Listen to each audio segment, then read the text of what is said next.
BBC Television presents... Hancock.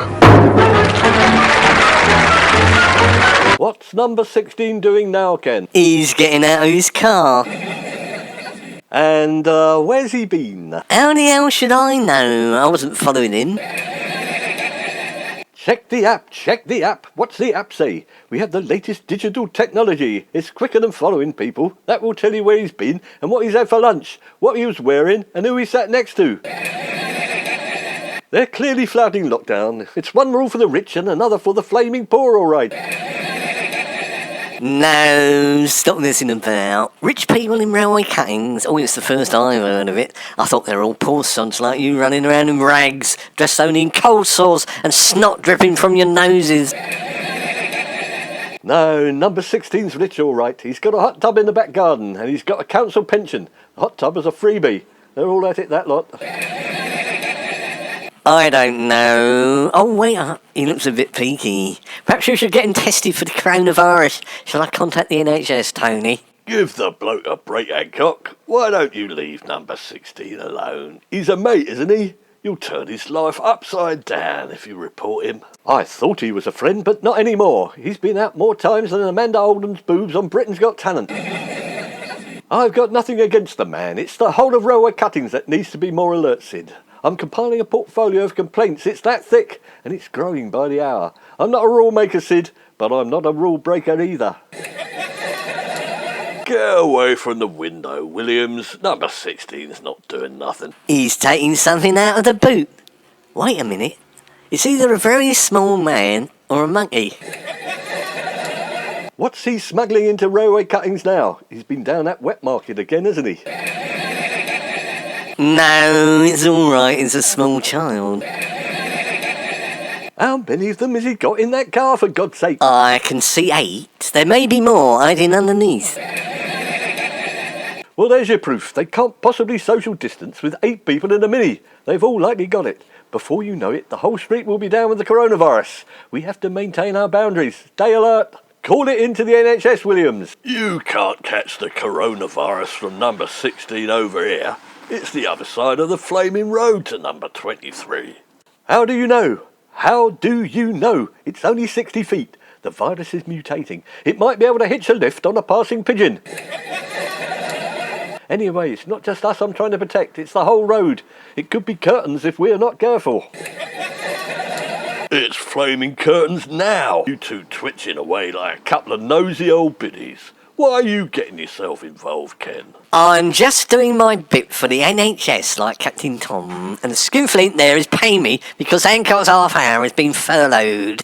He's getting £100,000 from Rishi Sunak, and I'm getting peanuts. That's what they say, don't they? If you employ monkeys, pay them peanuts. By the way, Sid, we're a bit light-fingered. I mean short-handed. You don't fancy some peanuts, do you? We need to keep a track of everyone the residents of railway cuttings have been in contact with, and who those people have been in contact with, and who those people have been in contact with ad infinitum. I'm not sure I do ad infinitum, Hancock. I'm more a finitum sort of bloke. As far as most things go. Anyway, how are we supposed to trace all those people?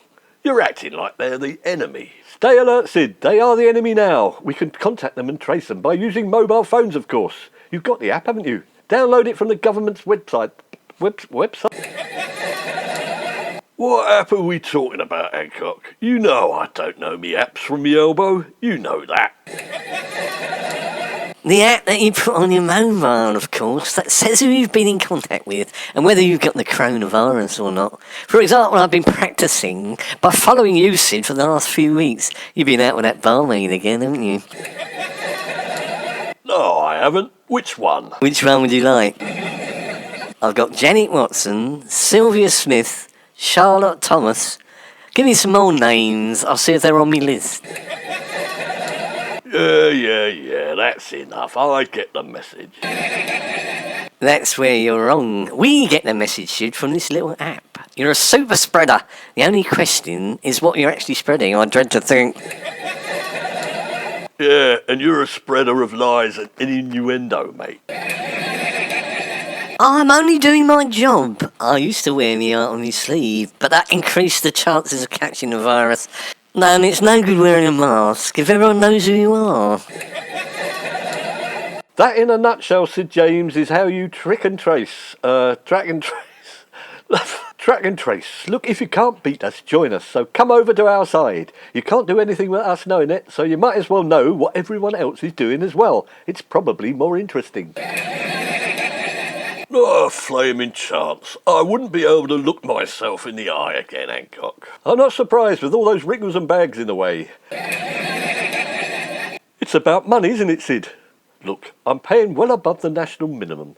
You're getting £10 an hour. You're paying me £6, bloody cheap. It's below the national minimum to match your minimum effort, Williams. Right, you give me the name of all the ladies and I'll contact trace them. Absolutely not. What do you take us for, Sid? We're not a bunch of stalkers, except for Williams there. Everything is confidential. But why Mrs. Jones at number 5 is having an affair with Mr. Johnson at number 14, I wouldn't like to say. They're not, are they? Old salty mare. I'm not surprised. She always flirts with me when I walk past. It was 20 times last week. I shall have words with her. Very sordid it is. Degrading. Why were you walking past Mrs. Jones' place 20 times, Kenneth? She asked me to. She says it turns her on. So that's why I got 20 pings on me mobile phone for you last week, was it, Williams? You've got to cut that out. You might get the virus. Mrs. Jones might be hot. We know she's hot. Right, Sid, your job is to be our man on the streets, speaking to residents of railway cuttings, at the appropriate distance of 2 metres, of course, just to confirm if they've contacted the people we think they've contacted. Take a swab with you, and a couple of test tubes plus a thermal imager, and see if you can get a swab up their nose before they can duck out the way. What happens if they don't want to swab up their nose, Hancock? Just flash your driving licence and tell them it's for their own good, Sid, and all their results will be confidential. Yeah, but will they? No. We send them along to the NHS right away, and if it's someone famous, we contact the papers. I'll also ring Hattie and try and get her over. People will see her as a figure they can trust, unlike you and Williams, who's seen as less trustworthy than Dominic Flaming Cummings. Hello, Hattie. It's Tony here. Would you like to come over and help us keep East Cheam free of coronavirus? I will if you let me wear my nurse's uniform from the Carry On films, Tony. Excellent idea, Hat. It will put the residents of railway cuttings at ease. They won't mind you sticking the swab up their noses, will they? It will be on social media. Do you know, I've just had Hattie Jake stick a swab up me nose. Oh, I'm not sure I want to be talked about in that sort of way. I'm not sure that's quite me, but okay, I'll be right over anyway, Tony.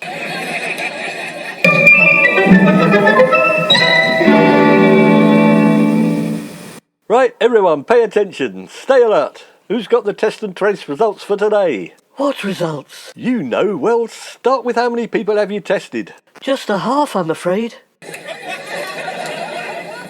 I only got the swab halfway up this gentleman's nose before he sneezed and it hit me in the eye. Well, I suppose a half is better than nothing. You'll get the hang of it, At. Anyway, who can you see out the window at the moment, At? Well, number 28 has just been to McDonald's and had a Big Mac and chips for only £1.50. I think I'll have one for lunch. It's making me feel hungry. And the young couple at number 2 are having a party. Party? What sort of party? Oh, let me have a butcher's. It's a wear as little as possible type of party. How disgusting. So they're not social distancing. How many of them are in there? About 60. There's a lot of close dancing. I think it's dancing, but I've closed my eyes. I've lived a very sheltered life, you know.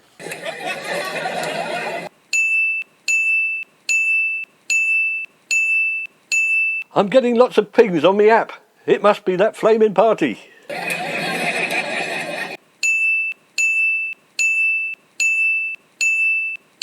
Yes, I can see it now. Ooh, that's a bit cheeky, and that is too. I think they've all got it. Everyone's been in contact with everyone else, Hancock. Well, that's that then. I'm going to have to ask the police for a local lockdown. The whole of railway cuttings is in danger. We're all going to have to stay inside because of that selfish lot. Some people just can't control themselves. Wait a minute. The app on someone's phone has just alerted my phone to say they are feeling unwell. Get down there, Atty. Take a box of swabs. We may have to cordon the whole house off. Do I have to, Tony? They won't take any notice of me in there. They're all having fun. I won't have to take my clothes off, will I? We're all having to make sacrifices, Hattie. Do you want to save railway cuttings and the whole of North Surrey or not? Look, I'll go if Hattie doesn't want to. I don't mind taking me clothes off. Thanks, Kenneth. I think it's more your sort of party. But don't lie naked on the table like you did last time we had a party round my place.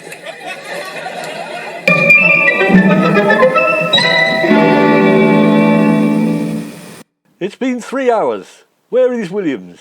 He could be sick. He could have collapsed in the street from the coronavirus. Cooey! I'm back. Oh, I've had a really good time. I've been working hard. I've done lots of swabs. I've been up loads of noses. Jolly good, Ken. Well done. Give them to me, and I'll test them for coronavirus. Oh, matron, that's a good idea. Oh, wait a minute. I've lost them. I think people were using them to stir their drinks with. Unused ones, I hope. Well, I'm not entirely sure. I was getting a little bit tiddly, you see. People kept asking for swabs, and I kept giving them out like sweeties. I might have got them a bit mixed up, you know, but they make such good swizzle sticks, and people were putting them little umbrellas on them. You might have infected everyone. They were probably all swinging down coronavirus. This is a disaster. You're supposed to stop them transmitting the virus, Williams, not encourage it. Go back down there and ask for the swabs back. I can't. Why not? People were playing a game by the time I left. And what silly party game was that? It's called See How Many Swabs You Can Get Up Your Nose game. It's catching on like the Tide Pod Challenge. It's gone viral. You did tell them what the swabs were for, didn't you, Williams? No, I didn't want to ruin the party. Oh no, Kenneth. I think you've just created a medical emergency. This could start the second wave everyone is afraid of. As long as it's a Mexican wave, I don't mind. I don't want a Brazilian.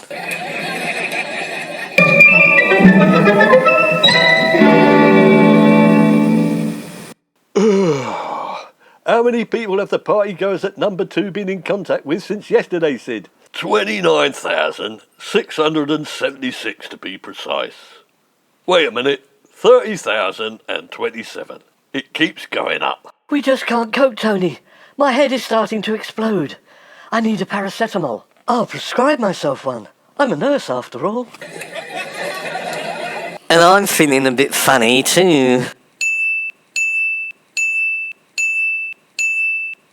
Wait a minute, I've just been warned that somebody else has caught the virus. It's a Mr. Williams, currently residing in number 23 Railway Cuttings. Oh no.